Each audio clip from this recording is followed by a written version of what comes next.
Hello दोस्तों, मेरा नाम राहुल और आपका अपने चैनल टारगेट बोर्ड एग्जाम में फिर से बहुत बहुत स्वागत है। तो दोस्तों फाइनली आपका जो एग्जाम है 10th का वो समाप्त हो चुका है। ठीक है, अब आपका 1 से 2 महीने के अंदर रिजल्ट भी आ जाएगा।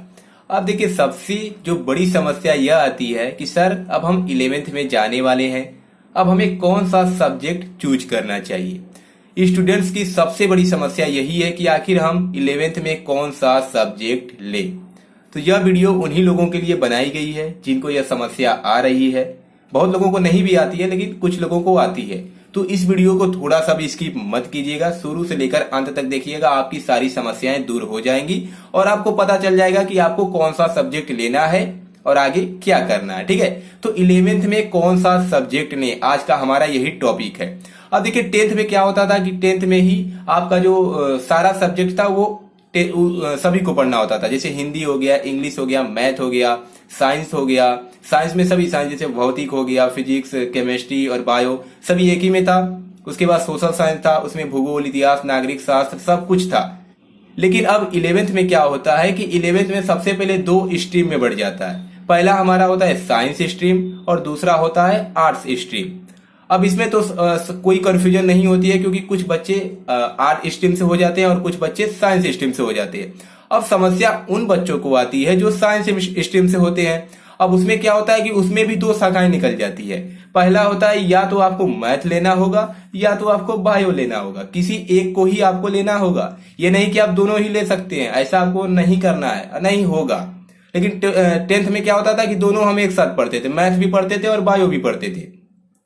तो अब क्या करें, अब हम मैथ पढ़ें या बायो पढ़ें। अगर हम बायो से पढ़ाई करते हैं तो आगे चल के हमें कोई दिक्कत तो नहीं आएगी, क्या उसमें कोई मैथ का टॉपिक आ जाए तब। अगर हम मैथ पढ़ते हैं, अगर आगे चलकर कोई बायो का फिगर बनाने के लिए आ गया या बायो के बारे में हमसे कोई पूछ लिया, तो हम क्या कर सकते हैं।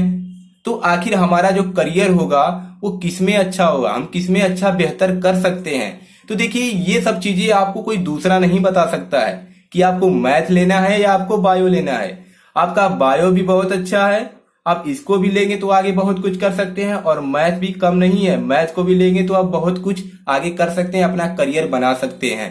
तो चलिए मैं आपको बताता हूं कि आपको कैसे चूज करना है कि आपको बायो लेना है या मैथ लेना है। देखिए, आप खुद बताएंगे कि आपको क्या लेना है। देखिए, 10th में आप पढ़ते थे, ठीक है, आप सोचिए जब आप 10th में पढ़ने के लिए बैठते थे, तो जब आप मैथ पढ़ते थे तब आपको समय का पता नहीं चलता था, कि जब आप बायो पढ़ने के लिए बैठते थे उस समय का पता नहीं चलता था। किसमें ऐसा लगता था कि मतलब बोरिंग हो रहा है, मैं ये सब्जेक्ट नहीं पढ़ना चाहता।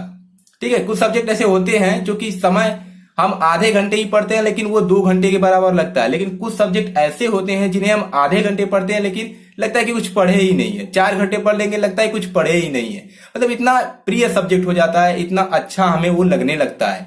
तो इन दोनों में से आप कंपैरिजन कीजिए कि कौन सा सब्जेक्ट के साथ ऐसा होता था, आपके साथ मैथ में होता था या बायो में होता था। तो इसमें एक रिजल्ट जरूर निकल कर आएगा। ठीक है, कि आपको मैथ में ऐसा लगता था कि बायो में लगता था।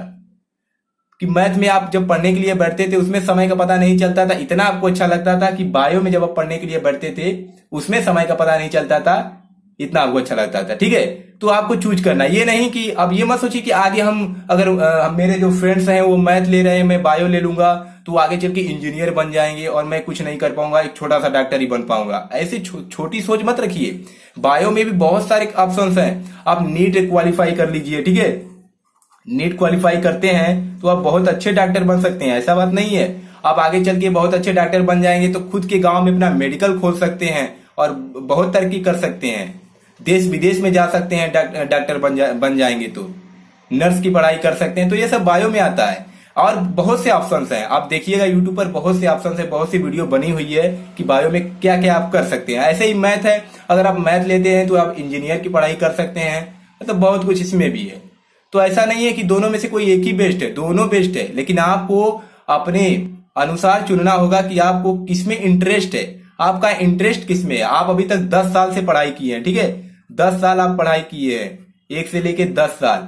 अब इस 10 साल में आपको मैथ अच्छा लगा पढ़ने में ज्यादा कि बायो लगा, इसीलिए आपको 10 साल सभी को पढ़ाया जाता है कि अब आप उसके बाद जब जागरूक हो जाएं तो आपको पता चले कि आगे हमें करियर किसमें बनाना है, मैथ में बनाना है या बायो में बनाना है। तो इसका आपको उत्तर पता चल गया होगा।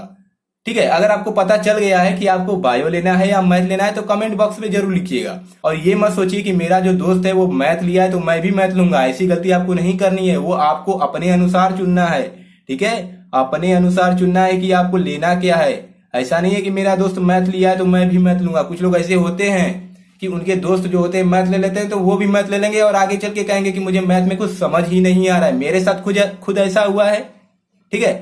मेरे बहुत से जो दोस्त थे वो मैं मैथ लिया तो वो लोग भी मैथ ले लिए, लेकिन आगे चल के उन्हें बहुत दिक्कत हुई। फिर लास्ट में उन्हें चेंज करवाना पड़ा, मैथ से क्या करवाना पड़ा, बायो करवाना पड़ा। तो ऐसी गलती आपको नहीं करना है। मैथ लास्ट में बायो करवाएंगे तो आपको ही दिक्कत आएगी, क्योंकि आप बायो कुछ पढ़े ही नहीं होंगे तो आप फेल भी हो सकते हैं, आपके नंबर भी अच्छे नहीं आ सकते हैं, ठीक है। तो आपको अभी से चूज करना है कि आपको मैथ लेना है या बायो लेना है। तो आप चूज कर लिए होंगे। आप 10 साल पढ़ाई किए हैं, आपको पता चल गया होगा कि मेरा मैथ में इंटरेस्ट था या बायो में था। और करियर दोनों में अच्छा है, ऐसी बात नहीं है कि आप मैथ लेंगे तो मैथ ही में अच्छा कर सकते हैं और बायो में कुछ नहीं है। बायो में भी बहुत कुछ है। आज भी लोग बायो से पढ़ के बहुत आगे जा चुके हैं, मैथ से भी पढ़ के लोग बहुत आगे जा चुके हैं। आपके अंदर वो टैलेंट होना चाहिए, ठीक है, आपके अंदर वो सीखने की क्षमता होनी चाहिए। इसलिए कहा जाता है जिसमें इंटरेस्ट हो उसे लो, नहीं तो आगे चल के आपको ही दिक्कत आएगी, आप बहुत डिप्रेशन में जाने लगेंगे, आपको समझ में नहीं आएगा चीजें, ठीक है। तो आपको इसी प्रकार से चूज करना है, ठीक है। तो चलिए मिलते हैं नेक्स्ट वीडियो में। Thanks for watching this video. जय हिंद, जय भारत।